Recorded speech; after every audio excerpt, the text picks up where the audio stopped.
তো প্রত্যেকটা পাড়াতেই এমন একটা না একটা ক্রিকেট প্লেয়ার থাকবে যে 5 টাকার খেললে 500 টাকার ভাঁজ মারে।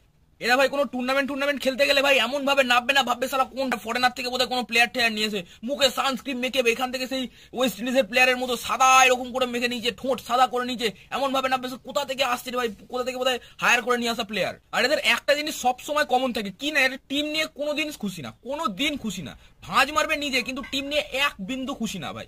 এদের টিমে যদি ইন ফ্রম রোহিত শর্মা বিরাট কোহলিকেও দিয়ে দেওয়া হয় না, এদেরকেও বলবে ভাই এটা কি করছে ভাই, এটা 4 মারার বল, এটা 6 হতো, হ্যাঁ এটা 6 মারার বল, এটা 8 রান মারতাম। আমি থাকলে ভাই এখানে এই বলটা দেখতিস কি করতাম, আউট হয়ে চলে আসতাম। আর যেমন কথা সেরকম কাজও ভাই, যাচ্ছে গিয়ে আউট হয়ে চলে আসছে। ব্যাটে না যে এমন করতে করতে ব্যাটটাকে এরম করে ঘোরাতে নিয়ে যাচ্ছে, ব্যাট ঠুকছে, গোটা ক্রিজে ঘুরে বেড়াচ্ছে ব্যাট করতে করতে, হাফ পিচে এগিয়ে চলে যাচ্ছে, এখানে এরকম ভাবে বসে পড়ছে, উইকেটের পিছনে গিয়ে ব্যাট করছে, কিছু কিছু সময় তো কিপারের পিছনে গিয়ে ব্যাট করে ফেলছে।